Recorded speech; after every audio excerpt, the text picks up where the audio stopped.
Hey, everybody, welcome back to the Retro Wrestling Podcast, where we go back in time and study the history of territory wrestling. I'm Gene Jackson, and this week I have the pleasure of having a conversation with one of the iconic voices of the territory era, from the chaos of big time wrestling at Detroit's Cobo Hall to the wild and woolly television of WWA in Indianapolis, Bruiser Bedlam. He's lived through it all and is nice enough to come here and tell us all about it. He's introduced legends, he's called the carnage, and now he preserves the memory of those great days with his own podcast, which we will talk about as we go along. But of course, I have to be talking about the one and only Mr. Terry Sullivan. Mr. Hello, Sullivan, how Gene. you doing, sir? I'm great. How are you?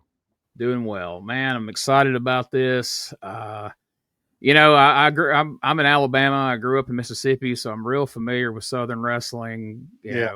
Memphis and Continental and all that. So I was only able to start learning about big time wrestling at WWA once I started tape trading years ago and reading about it in magazines. And the last 2 or 3 years, I've really started digging into it. And so when I was told that I should reach out to you that you might be interested to come on the show, I was like, you got to be kidding. I wouldn't have never dreamed it. So here we are, man.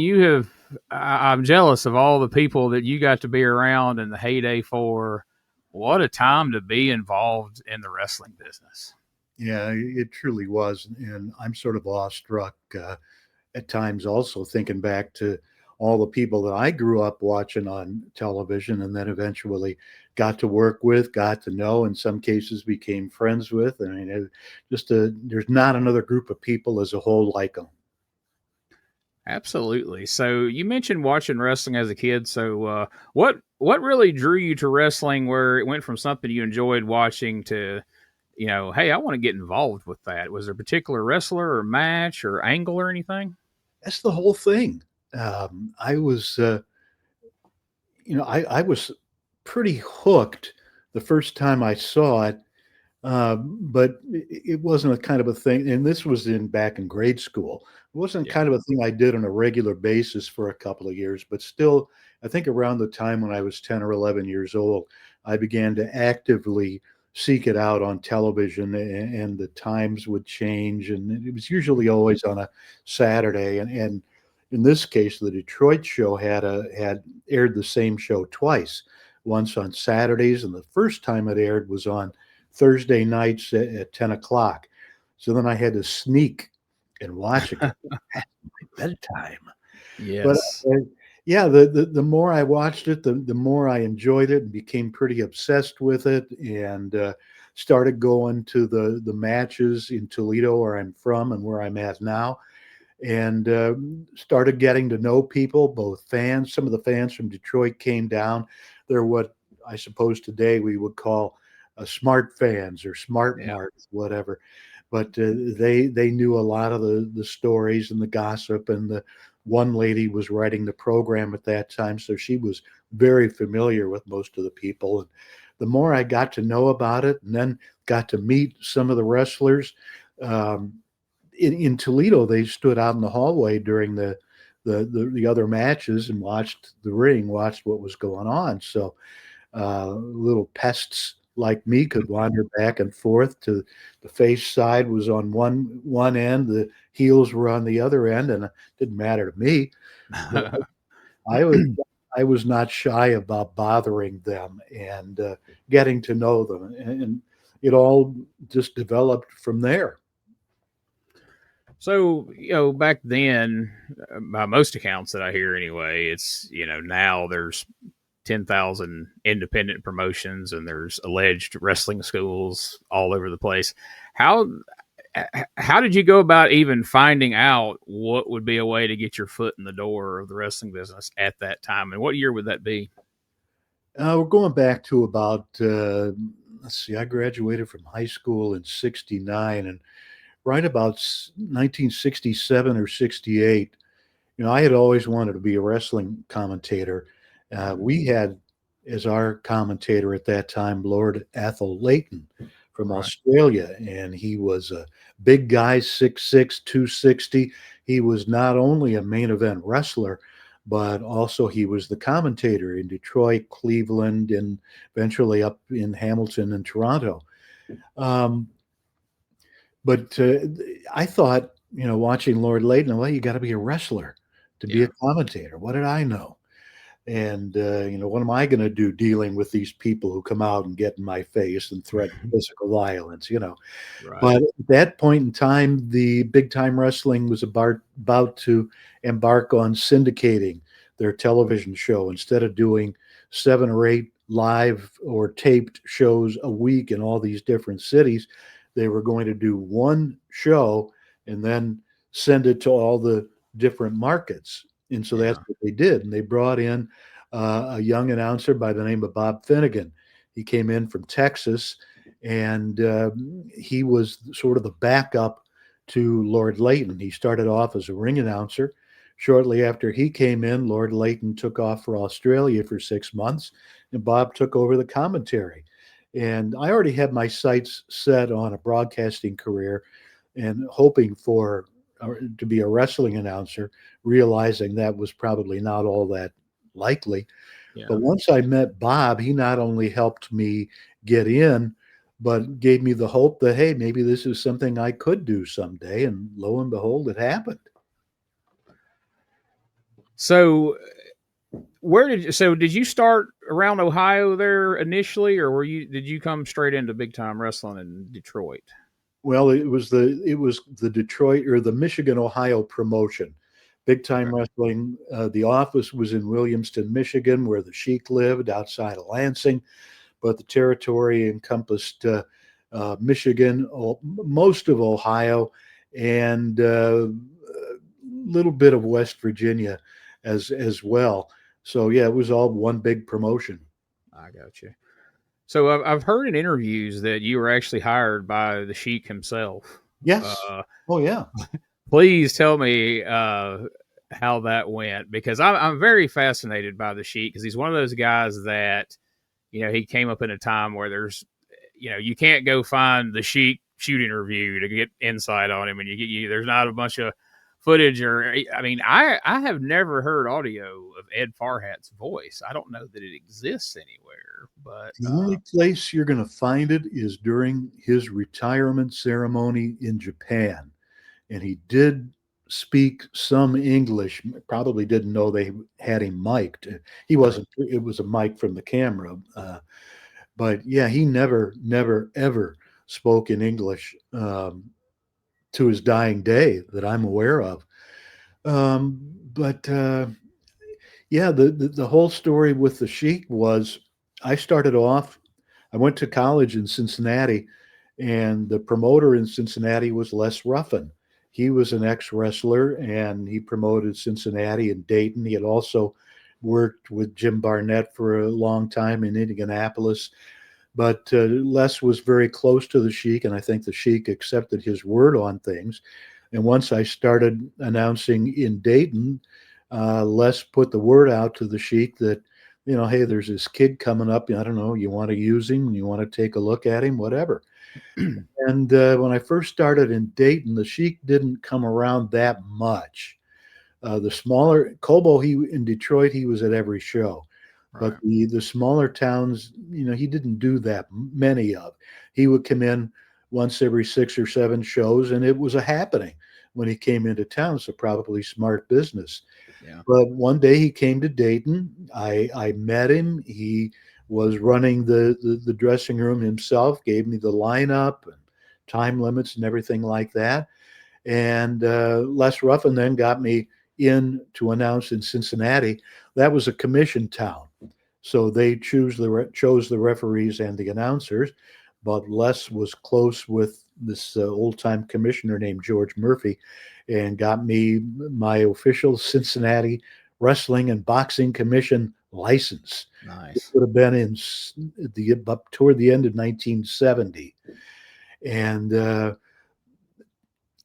it came to pass that the Sheik was looking to own his own mobile television production unit, and they needed an announcer. Once again, Lord Layton was leaving for 6 months in Australia. Bob Finnegan was gone by that point, so the announcer was Chuck Allen. And the first time Chuck Allen announced, his co host was Tex McKenzie, one of the greatest guys ever in wrestling, and they brought me in as the ring announcer. And at Cobo Arena, they taped television for the first Mm. time at Cobo. So you want to find out, did I get to the Sheik actually talking to me and hiring me? Because that was a pretty cool story. Oh, absolutely. Uh, there was a card in Cincinnati. It had just ended. Les Ruffin said, "Go out in front. The Sheik wants to talk to you." So, oh my God! I didn't have my diapers on, although I probably needed them. So I walked out front, and there they were in the Sheik's purple Cadillac. Oh, wow. No, I'm sorry, purple Lincoln. It was a purple Lincoln with a white top. And Mm-hmm. he was there. Jesse Ortega, Jesse the Bull Ortega, was the driver that night. I went up to the window and he says, "So you want to be an announcer for me on television?" And I said, "Yes." And he says, "Okay, get yourself a black suit, come to Cobo Arena whenever it was, a week, 2 weeks, and we'll put you to work." And he says, "And if you tell anybody you spoke to me, I'll cut your tongue out." Oh, Didn't need to tell me twice. that's everything you hope to be. That's everything you hope it to be when you hear Oh, somebody yeah. meeting the Sheik for the first time. Oh my God, it was a dream come true. It was really a dream come true, and I got to live it. So, having watched the Sheik on television as a fan, and then beyond that initial meeting, as you worked for him, as time went on, how different was Ed Farhat, the man, than the perception you had of the character on TV? Did you ever get to a point where he was just himself, or was he always kind of in character whenever wrestling was involved? Good question. I think he was more of himself than not, but I didn't have we worked in the office. I worked in the office for him full time after college for a while, a couple of years, and I think he really did look at us and everybody who worked for him as family, not as immediate family, but extended family. And he thought a lot of us, and we all busted our butts for him. And business was really good. So yeah, but I think the Sheik had been around wrestling long enough, and as he told me one time, don't trust anyone because Yeah. they'll turn around and screw you if the money's right. And yeah, so he was a tough guy in person. He didn't take any crap from anybody. He and he that was sort of reflective, I think, of his upbringing. His Yeah. upbringing was similar to that of his nephew Sabu. They grew up without a whole lot of money in Lansing, Michigan. I think Sabu actually grew up elsewhere, but was Yeah. born in Lansing. And so yeah, it was they were tough men, hard boiled guys. They weren't easily crackable, and don't mess with them or you'll suffer the consequences. But he was a super nice guy. I think the one thing that surprised me so much was I learned so much about family from him. He was such a family man, and his family was so precious to him, especially his two sons and Joyce, his wife.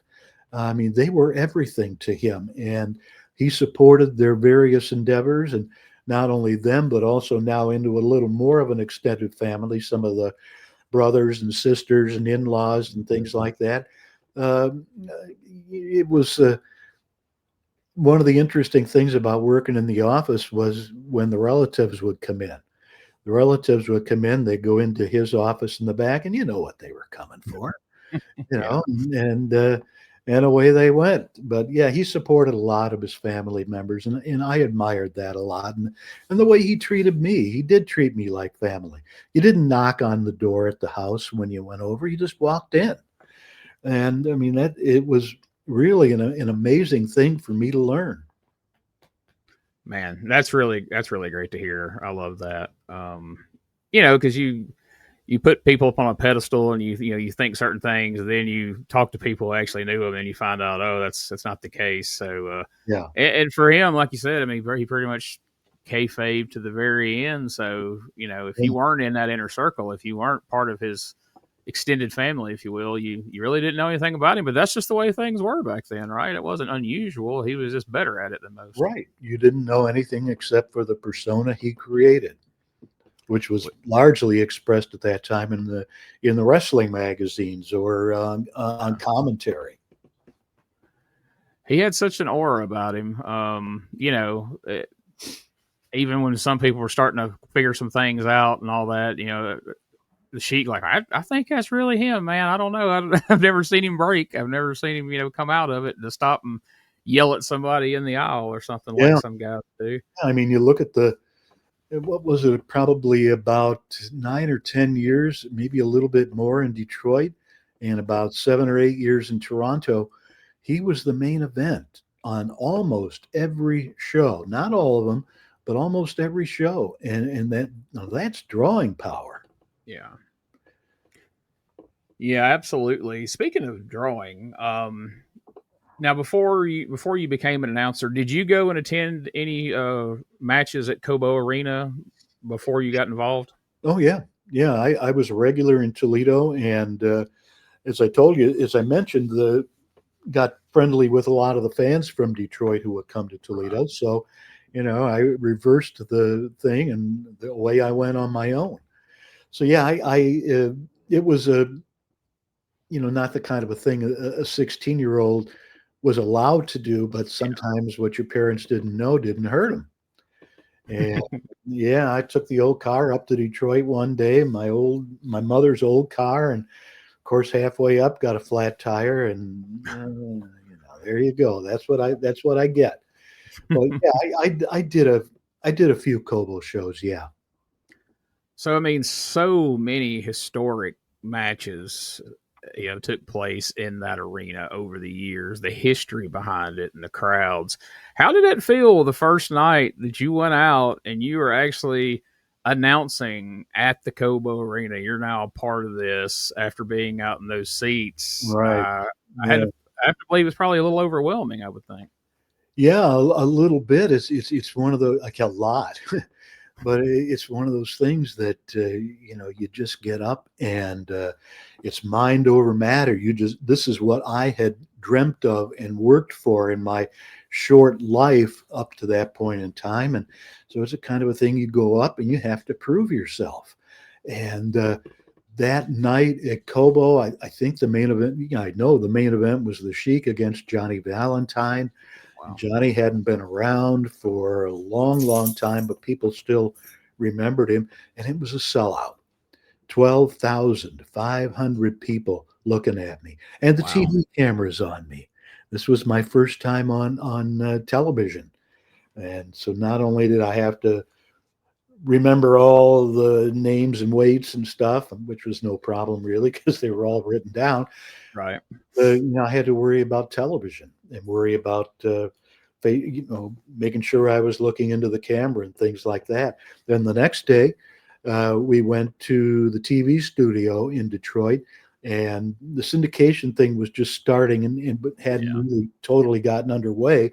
So we were still doing television for Detroit in and of itself at the TV studio. The syndication was initially for the other markets, but we Right. still did the studio show in Detroit. So it was the same thing the next morning. Go to Detroit and record two shows for the next 2 weeks until the next Kobo show. So yeah, it was quite something, and just an amazing, amazing time for me. I'll tell you. So during that time, as you're coming in, beyond the Sheik, who's some of the regular faces on the cards around there that you're getting to see and getting to know in this time period? Sure. Mentioned Tex McKenzie. We talked about the Sheik. Bobo Brazil was there. The Fabulous Kangaroos, Al Costello, and at that time, Don Kent. Yeah. Oh, gosh. Let's see. Who were some of the others? Tony Marino, Luis Martinez, Jess Ortega, we talked about. Pampero Firpo came in 72, I think. Um, the Love brothers were around. Lou Klein used to wrestle as Lou. Bastine had a training school. Oh gosh, Flying Fred Curry, Wild Bull Curry. One of my all-time favorites. What a guy he was. Wild Bull Curry. The Skull Brothers. A lot of people probably don't remember them too much.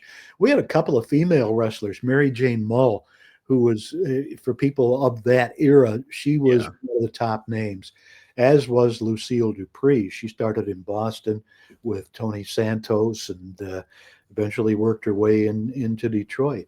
But they were pretty much about the only females that were regulars at that point in time. Um, yeah, I don't know. There were I could think of probably some more if you want me to go ahead, but those are probably the biggest names. Yeah, you hit upon a couple of names I want to kind of dig into, but namely, Pampero Firpo. Yeah, Tell me some things about Pampero Firpo. He's another guy I'm fascinated with, and I've been doing some studying on in recent years. the Wild Bull of the Pampas started off, or very early in his career, he was known as Ivan the Terrible. So some people may have seen him and not really realized that it was the same guy. But he was from Argentina. His father was a boxing promoter. He came to the United States and really clicked because he was main eventing Madison Square Garden back in the 50s. He had, as Ivan the Terrible, had a huge career in Texas. He was also, let's see, what name did he use in The Missing Link in Hawaii? Oh, okay. Yeah, Yeah. he was the missing link there. And at one point in time, while Firpo was in Hawaii, another family was based out of there and living out of there, and the Paflo family. And Angelo was wrestling at that point in time. Of course, the kids, Lanny and Randy, who became Macho Man Savage. And remember that tagline Randy had, that, "Oh, yeah." And he admits he got that from watching The Missing Link, Pampero Firpo, on Hawaii TV and watching him Wow. at the Civic Auditorium. That's So great. Firpo came in and as a heel and just totally clicked with the audience. I mean, this guy was over huge. And to prove that, he is one of the few who ever wore the United States Heavyweight Championship. As Bobo Brazil finally, after decades of running, beat the Sheik. God, when was it? In 67? Yeah, beat the Sheik for the first time in 67 and then lost it back. But then in 72, Firpo beat Bobo, and then Bobo beat Firpo after not that long, a couple of months. But Firpo still held that United States Championship. And like I say, one of the rare ones to do it. A fabulous, fabulous man. What a gentleman. What a total class act he was. Old school, always wore the coat and tie when he came to the matches, and was really, really serious about the performance that he gave in the ring. At that point in time, he had just come from the AWA, Gagne's territory, and he had married a young lady over there and just had his first child, a little boy. John is his name, and he's very active on Facebook. But I can remember him so clearly talking so lovingly and affectionately about my little Johnny. And just I can't say enough good about the guy. Just a very, very moral and ethical individual. And there's not that many of them in pro wrestling, God knows. Yeah. But I can't say enough good Yeah. about him. That's one of the great things about the territory. And you see people pull it off in recent years now and again. But, like, for instance, him having such a great run as Ivan the Terrible, and where a lot of people's career might be over, or they might just have to keep carrying that same gimmick until people just don't want to book him anymore. But you can go recreate yourself as something totally new. He goes from Ivan the Terrible to the Missing Link Yeah, to Pampero Firpo, and he yeah, can reinvent himself in these different places and have a whole another run. I mean, back to Bill Eadie as a Mongol, and then a Mass Superstar, and then Demolition Axe. You just don't see guys that have that kind of uh, lengthy careers and ability to recreate themselves and have two Hall of Fame careers as different characters. It's something absolutely. that was very unique to the time. Yeah, yeah, yeah. That's a wonderful observation. You're absolutely right. But man, the cast of characters that you got to work around, that is absolutely Yeah. amazing. Oh yeah. So TV back then, I'm sure, like I do announcing for a independent promotion over Mississippi, and they've got a lot of TV coverage, and they keep adding more, and there's all these run sheets and the pre-tapes and everything, but all of it's kind of laid out there. So for you, like in this time, you show up for a Detroit TV taping. Kind of walk us through the kind of that process of how that goes. We'll return after these messages.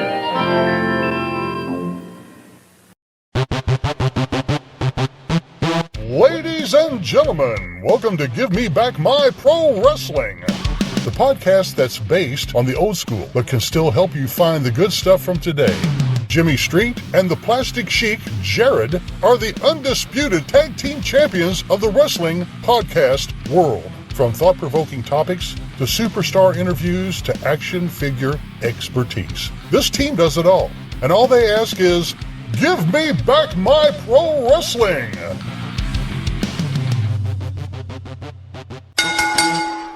Every other Thursday, wherever you listen to podcasts. Hey guys, Ray Russell here. Lots of new stuff happening here at WrestleCopia. If you haven't checked out our website at WrestleCopia.com, it's a great way to keep up with the latest episodes of all of your favorite Copia programming, from the Wrestling Memory Grenade to Regional Wrestling with the Territory Talk, the Wrestling Stoop with the legendary Bob Roop, and of course all of those programs also available at your favorite podcast streaming platforms. And if you want to stay up to date with everything going on in the Copia world, all the latest news, random thoughts, fun videos, pictures, and more, make sure to join the more than 33,000 followers over at Facebook.com/Wrestling Grenade. Don't be left out. And last but definitely not least, it's what keeps the entire machine going. I'm talking about Patreon.com/WrestleCopia. We appreciate your support in helping us pay the bills to keep the WrestleCopia podcast network running and enabling us to continue to bring you all the quality programming that we offer. Listen up, you bunch of slack-jawed flea market freeloaders. If you think you know Memphis wrestling, you don't know nothing till you've heard the Retro Wrestling Review podcast, brother. Every week they're talking the real stuff. Lawler, Jarrett, PG-13, yeah, and even my Moondogs. Watch along, stories from the road, interviews with folks who were in the thick of it, brother. The blood, the beer, and the bail money. It's all on the WrestleCopia Podcast Network. Go to uswapodcast.com, or I'll come down there and I'll slap the taste out of your mouth. Tonight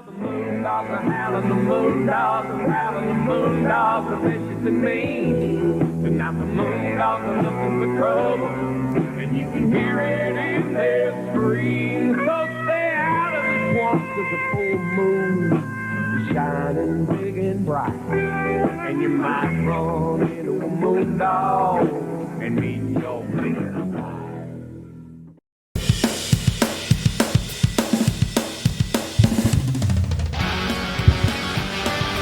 Tired of the same boring wrestling podcast? Need something with attitude, chaos, and maybe just a little cussing? That's STSPod.club, and we got it all covered. We've got wrestling weirdness with WTF News Desk, 5-minute time limit, and the Southern fried brain of me, BT, steering the whole ship. We also have Rolling into Memphis every week about the current Memphis wrestling. Interviews, hot takes, and wrestling outrageousness so wild it might get you banned in 12 states. That's right, it's SDSPod.club, or search all podcast catchers for Shooting the Shiznit, where wrestling podcasts grow chest hair. Not sure what that meant. Love my mama. Well, after I re-announced for a few years and then became the sole commentator for a while, and I got nothing. If I was, usually I got the lineup. Yeah. But there were times they'd throw a swerve at me, and it's all right. You roll with it. I mean, that's just part of being a pro. What am I going to do? Scream and throw a tantrum and kick my feet on the floor? But usually when I went in, I had the rundown. It was each of the matches, and that was it. And then I Right. would add the weights and where they were from for the ring announcements. But that's all I had. Sometimes I had a sense of what was coming up. If I need to be clued in about something, they clued me in. The Sheik would always, without fail, let me know what was going to happen in his match, and so that I would know and know what to say if Yeah. needed to set up the next show. Yeah, I've heard that said by some announcers over the years. So, well, I didn't want to know. I want to get my natural reaction. But it's like, yeah, but if you're narrating the story, if you don't know where to kind of push the story, what direction it's going in, that can be problematic. So that's good to hear that where it was absolutely needed to progress things, you were getting notes and I being can told. tell you where one day that they didn't tell me what was going to happen, and we were All right. in the TV studio. We were doing live TV, a live hour-long show from 4 to 5 o'clock, and Cobo was that night. So it was a wonderful opportunity. Would have been a better opportunity if anybody actually watched that TV station, but it was just an awful, awful low power station in Detroit that didn't even reach to some of the suburbs. But I digress. Anyway, there was a match. Here's Don Kent. Don Kent was wearing the United States Championship at that point in time. And he walked into the ring with a young guy from Texas. I didn't know who he was, never seen him before. It was his first time in. And, his name was Gino Hernandez. Ah. And right there on television, Gino Hernandez beat Don Kent for the title. And holy crap. And I saw it happen. And the first thing I thought was that supposed to happen? Where do I go with this? And then I said, screw it, And I just went nuts like all the fans in the background were doing. And yeah, it was supposed to happen. And Gino was a really, really cool guy, and he got over tremendously, not as well as I think they had hoped. But at that point in time, the handwriting was pretty much on the wall, and the territory was in its declining years. So not too much could have helped it at that point in time. So as you're doing commentary and ring announcing, I'm sure you're doing promos with guys. Oh yeah. Who were would you say was like the easiest to work with on promos, and who were maybe some people that were a little more difficult that you really had to kind of work at it to get what you needed out of them? Gotcha. Yeah, the veterans were usually the best, not always. Chief J Strongbow was really, really tough. I was used to, well, tell me about your match in 2 weeks at Cobo Arena, and they go on for 90 seconds, and okay, we're done. See you then. Yeah. But no, he was tough. It was really, really tough to get anything out of him. Ben Justice was another one as a face. As a face, Ben Justice was really tough, but he turned heel, and oh my God, it was like the light went on. He was tremendous. I used to say to a lot of them, we'd be there for the entire day, for hours and hours sometimes doing the promos. And I would say to them, you want to go long or you want to go short? In other words, do you have a lot of stuff you want to say, or do you want to make it quick? If they wanted to make it quick, that was great. Leading into them, I would do a really long, extensive card rundown. If they didn't want to go long, or if they did want to, go off on do a couple of minutes on their own, I just do the main event in their match and let them take it. Yeah. But Tim Brooks was wonderful, very, very creative too. I mean, it wasn't always the same thing. We're doing like promos for 8 or 9, 10 towns, something like that. Yeah. And he would be, each one of his promos was pretty much unique. The Sheik's manager, of course, initially Abdullah Farouk and later Eddie Creechman, they were wonderful. They could talk as long as they needed to, especially Farouk, Ernie Roth. Jeez, oh Pete's. Don Kent was pretty good. Tony Marino was good. Can't really off the top of my head think of any more that were tough to drag anything out of. A lot of times the younger people, yes, I'm trying to remember. There was one, but you work with it as an announcer. You feed them stuff. Tell me about your training. Tell me about your diet. But nobody cares about that stuff. Right. It's limited how far you can go with coming up with things on your own. Yeah, I've done quite a bit of like pre-tape backstage interviews and stuff over the years, and I always find it fun to ask that question because you get some guys that you're trying to rein them in and keep them in the 90 seconds or whatever you got. Then you got other guys that you say, all right, well tonight you got your big match coming up with Terry Sullivan. That's right, Gene. Yeah. And then that's it. Now I got to ask you something else to try to drag out something out of you about this match with Terry Sullivan. It's just, yeah. It's definitely an art. Absolutely. Detroit's known as being a pretty rough place, from years now. Did you, was there ever any tense moments there where, things started to get out of hand? Fans, were mad about a finish. I mean, good Lord, as many times as they thought they had the Sheik cornered and he come out on top. I know there had to be some pretty rough nights with the audience at the end of the night. Yeah, there were a number of those because remember we weren't just in Detroit, we were in a lot of the smaller cities as well. Dayton was, oh my God, Dayton, Ohio, Jesus! I for a long time when I ring announced, I would wear a tux, and the people in the audience would throw eggs. Oh gosh, among other things. Yeah.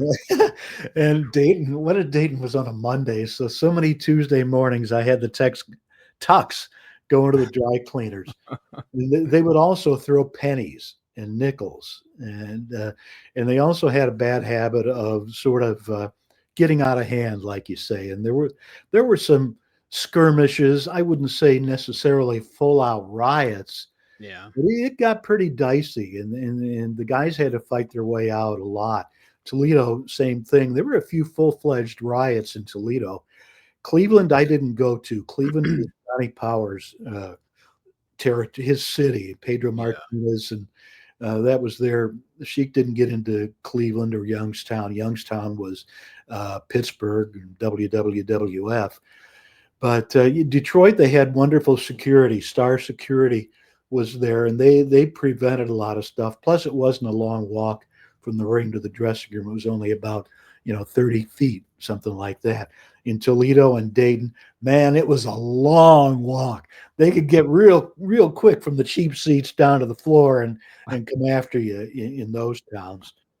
Oh, there were a few people tried to charge the ring while the Sheik was in there. Not a good idea. No, because the Sheik was going to put the mark of Zorro on you, as I saw him do many times. Tim Brooks, he got a lot of heat. A lot of people jumped in the ring for him. I remember one time I was scared. I thought he got this fan and started biting his nose. I thought, oh my God, he's going to bite this poor sucker's nose off. He didn't, but man, that nose, I saw the guy later and that nose was swollen like crazy. It was something. As a fan, that we had a few of those in Toledo, and that's one of the things I didn't tell my parents. Oh, I bet. We're letting you go to the wrestling matches. We're trusting you with our car. But no, I'm not going to tell them there was a riot. I don't blame you. Yeah. I don't blame you at all. So famously, at one point, Dick the Bruiser starts running shows in that territory. How big of a deal was that? How much did that bother the Sheik? Or he's straight up same night most of the time, or a lot of the times. Right. How did that go over with the Sheik and the office in general? Terribly. The mentality of the territory promoters was that this certain area that I've carved out and worked my ass off to build up, hopefully over the years and years, that's mine. Yeah. And, going back decades, there were, anti-monopoly cases brought against the NWA by various people. As we all know, nobody has a monopoly on a certain business much as they might like to think they did, in reality they don't. So there wasn't a whole lot of things the Sheik could do except run on the same night as Bruiser, which he did, and then eventually started running every Saturday night to further, dilute the market, if that's the correct term. But Bruiser had a really good TV station, and for a while so did the Sheik, but then he lost the really good one, and we got stuck with the one I referred to earlier. But Bruiser, I don't think, ever beat Big Time Wrestling when they were head to head, attendance wise. I think Bruiser's the most he ever drew was about 5,300, and Cobo was. Let's see now. That was 73. Yeah, so the 73 was still the good days. Yeah. We still had the great TV station. So Cobo was. We had probably about that same time a run of about 7 successive sellouts at Cobo Arena, 7 in a row, many of them with Johnny Valentine against the Sheik at the top. I think they had 4 or 5 matches in a row at Cobo. But and Bruiser was using mostly his own talent. And, I think that you take a look at some of those cards from Cobo, and you've got 11, 12 matches, something like that, with, top wrestlers from around the country, not just from Indianapolis. And I think that hurt Bruiser as well. He had himself. He'd bring the Crusher in every now and then. He had Ernie Ladd, which was great. Moose Cholak. Moose was good, but Moose was older by that point in time. Right. And he had Billy Red Cloud. The Blackjacks were in, which was fine. It was great. Bobby Heenan, of course, never hurt to have Bobby Heenan on your side. But as time went on, the cards really, really lacked depth and lacked star power, in my opinion. So Bruiser finally buried the hatchet and came together, and that set up the inevitable Sheik versus Dick the Bruiser match, but really never drew as well as they had hoped it would. Yeah. So initially, him coming in there, I know eventually you end up, you work for WWA, and we'll get into that in a minute. But just, did you ever hear from Dick the Bruiser? Like, did he have some kind of issue with the Sheik, and he was just coming there to try to mess with him, or did he really think that they could, run him out of business and take over the territory? Like, I mean, because people just didn't do that back then. Right. I think that at that point in time, you had Cobo Arena, and then you had the Olympia Stadium, which was an old barn over on Grand River, which had in its heyday been the place where wrestling ran, and the Pistons played, and the Red Wings played, and but it was a lousy neighborhood. Parking lot, you took your chances when you parked your car in that lot. And here's Cobo in beautiful downtown Detroit, in the center of downtown, with parking in a garage which was guarded. They had security there.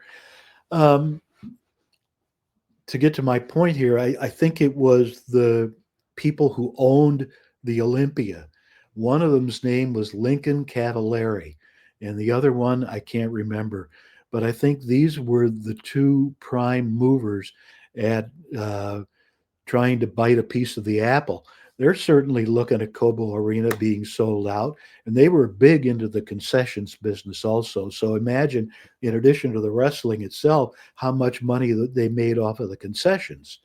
And so they partnered with Dick the Bruiser. Whether Dick was reluctant to come in, I can't say. I don't know what happened. But yeah, the Lincoln Cavallari and his partner pretty much were responsible for bringing Bruiser in. And I believe they were also part of settling whatever grudges might have happened, because once Bruiser did agree to stop running on his own, then we had the Sheik versus Dick the Bruiser matches, and the Sheik agreed to run several shows and did at Olympia Stadium. Oh, okay. So Yeah, that's pretty much my knowledge of that, although I wasn't in on the beginning or the end of it personally. It's just things that I've gathered. So here's a name that didn't come up in any of the times you went through some names. Captain Ed George. Tell Jeez. me what tell me what I need to know about Captain Ed George. Captain Ed George, real name Ed Farhat Jr., son of the mighty noble Sheik. Eddie came up with the business basically and started running the dressing room, basically carrying finishes, and in some cases, I guess his dad let him come up with some ideas. His dad basically broke him in, Yeah. and Eddie became the booker for Dayton, which did extremely well under his bookership. Is Yeah, that we'll go with that. the term? Yeah. And I can tell you, and Toledo was the same way. But what he did to really spike attendance in those towns was really turn up the violence. Hmm. So, was that a good thing or a bad thing? Was that a precursor of things to come? Yeah, probably. But yeah, it worked out really well until it didn't, and I think at some point in time, people got a little bit tired of it, along with a little bit tired of the Sheik winning all the time. But Captain Ed George, yeah, at some point he became a wrestler. Did he have any training? I don't know. I don't think he had a whole lot of training, but he really didn't do a whole lot of wrestling. He was a punch and kick kind of guy, and from what I hear, was extremely stiff with his punching and kicking. And there were some stories about the Sheik coming out of matches with his own son, saying, "I'm never going to let you in the ring again." But yeah, Eddie became. He became. I don't know if you could call him a draw, but he became a name because he was the People's Army, which is something he stole from Mark Lewin in Australia. But yeah, he was the head of the People's Army, and he had his feud was mainly against Bulldog Don Kent. And in a lot of the smaller cities the Sheik didn't come to, they were the two who were on top for quite a long period of time. So people still remember Captain Ed George because he did make a bit of a name for himself. Did he look like a wrestler? Nope. Could he do a good promo? Yeah, he did. He was okay. So yeah, he was one of the main figures on the wrestling cards for a year or two, something like that. The dying days. Yeah. Before we move off of him, I've heard some stories about the infamous Cobo Arena box office being robbed. Oh yeah. If you would, for the listeners, will you share that story here? One night at Cobo Arena, the Sheik wasn't there. The Sheik was in Nashville, main eventing against Andre the Giant, because people were in his ear telling him he needed to get out of Detroit and let it recycle without him at the top. And I can skip to the ending. That didn't last and it didn't work. Right. As crappy as the crowds were, when Sheik wasn't there, they'd drop another few thousand people. So anyway, the Sheik was in Nashville. His wife Joyce always came, and she had the checkbook and did the settlement with the building and one thing or another. So she was there, but she was already gone. It was the end of the show. I was in the hallway of the dressing room with Dory Funk Jr. and Terry Funk, just casually chatting with them. Not too many of the other guys were around. Most everybody had left at that point in time. And it turns out the Funks were waiting for some money. Now, I can tell you that normally nobody got paid the night of the show. Checks were written regularly on Monday, and they were handed out in person at the arena, or they were mailed to people who they wouldn't see in person for the next however many days or weeks. But anyway, the Funks were apparently promised some money, which, it happened. That's one of the reasons Joyce was there, because she could write checks if need be. And all of a sudden, here comes Junior, and he says, "Oh my God, you're not going to believe this. The box office just got robbed." And I looked at Terry and Dory, and they sort of looked at each other, and we didn't buy it. Nobody bought it. I mean, here I am, not much more than a mark, and I didn't buy it. Yeah. I think what happened, and like I say, times are tough. Yeah. Not only is Cobo struggling, the other towns are also struggling. I could describe to you Cobo as the steak in our meal, but the other towns were the side dishes and the dessert, and they're not doing well. TV is they're losing TV in some of the markets because they, I think, just largely couldn't afford to keep it running. And you get TV stations every now and then, they want to get paid more money, blah blah blah. So yeah, that was the story of the box office robbery. I remember buying the Detroit paper the next couple of days just to see if there might be an article, because I think that was something which might be newsworthy, but there was never any article in the Detroit paper. My own opinion is that there were some bills due at home. Yeah. Maybe some serious bills like the mortgage or the car payments or something. That's just conjecture on my part for whatever reason. Or maybe the arena. Maybe they owed the arena some money. Maybe the arena kept their share. Only two possibilities that pure conjecture on my part. Right.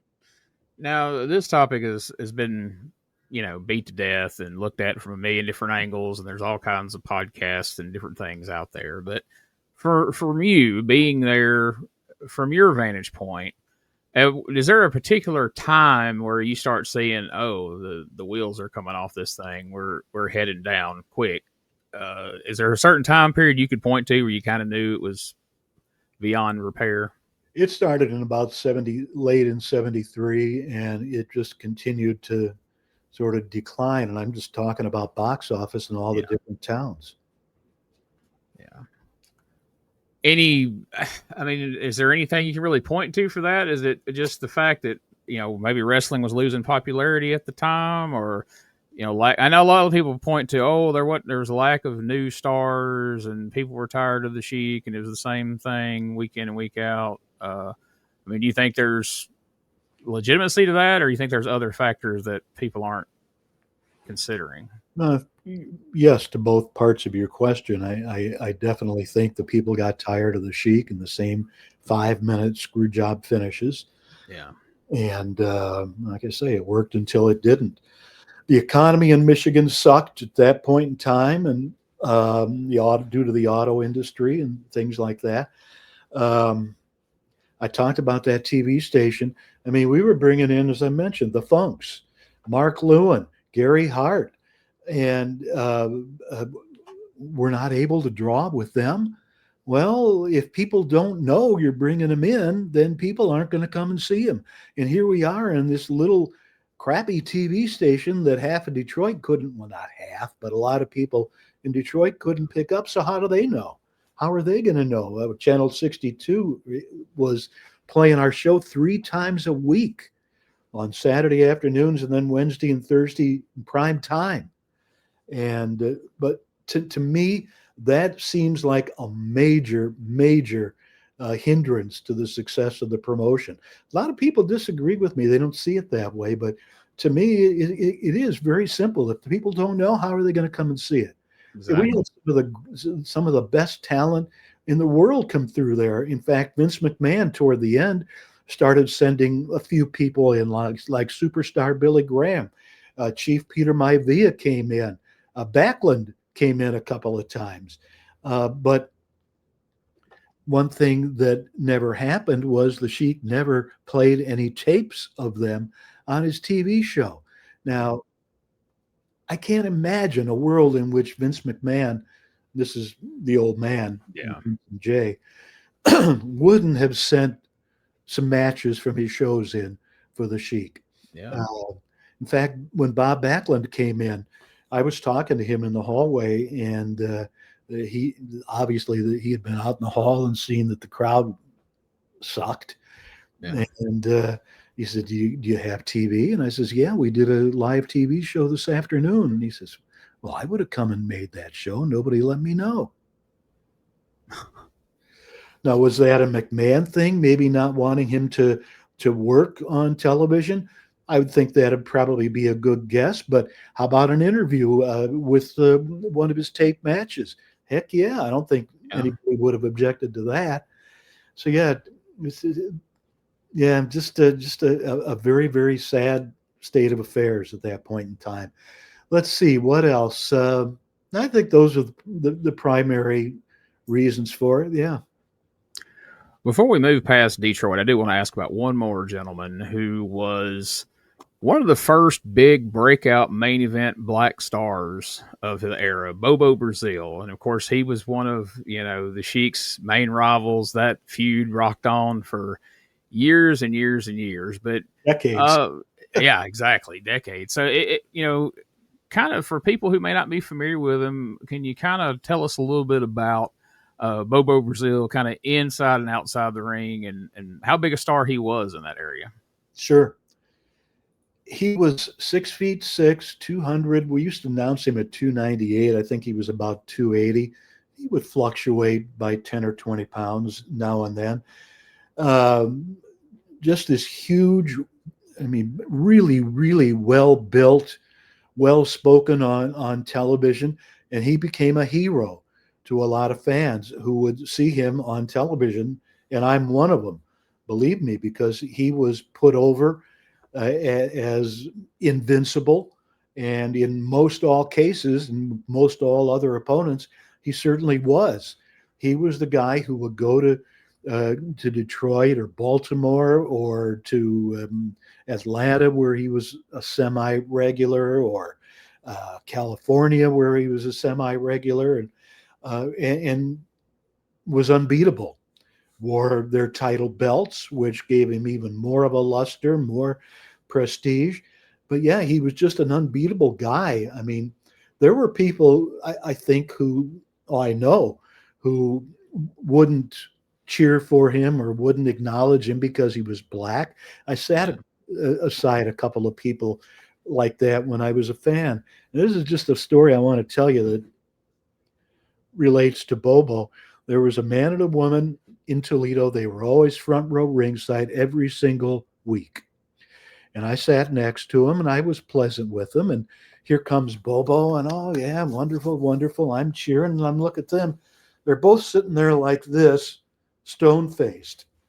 And I looked at him. I said, "What's the matter? Why don't you cheer for Bobo?" And they looked at me. The woman looked at me, and she says, "What are you, an end lover?" Only she didn't use the word.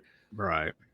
Well, that's the last words I ever spoke to those freaking idiots. But, that's the kind of people you encountered back then and still do, unfortunately. Yeah, unfortunately. But I'm 48, so I remember a world where that was more prominent. A lot of, now people don't make it as obvious. They just kind of sit over there kind of quiet. But if you ask them, they wouldn't come out and say that. But I remember, a time where people would just be that blunt about it. And it's crazy.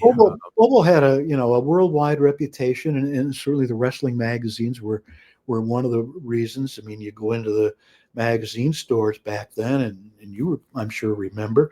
Oh, absolutely. Wrestling World, Wrestling Review, the Ring Magazine, the Wrestler, and all these knockoffs. And the Sheik was on so many covers, especially being bloody. But Bobo made a lot of the covers. If not the cover, there were stories on the inside, because he was in the population centers and that they were trying to reach for their readership, and he was in Houston and in Dallas, and so he covered a lot of territory, and a lot of stories he was fodder for a lot of stories back at that point in time. But yeah, I would say his winning record, the publicity that came with him, and he became a household name.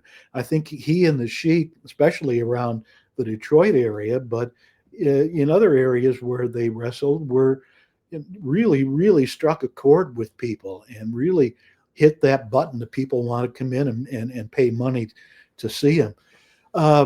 Aside from the ring, he was the locker room leader. He was soft-spoken, mostly always played cards in the dressing room, chewed tobacco, had his big cigar in his mouth most of the time, had a new Cadillac every year. I remember one was a beautiful bright red that he drove. Was a super, super nice guy. Always treated me with respect, and I loved the man. I really, truly did. I would have done anything for him. And I went and got coffee for him many, many, many times. But I can't say enough of him. I think I never met anyone in the wrestling business who had a bad word to say about him. I mean, he was the ultimate in terms of the guys that his peers had respect for. That's huge. Ooh, yeah. I can't say enough good about Bobo. Because there's a lot of guys who were good people who just out of sheer jealousy got talked poorly about just for that reason. But, right. Well, they were jerks behind the scenes. A lot of those are there. They were basically they'd steal you blind if they had the chance. Yeah.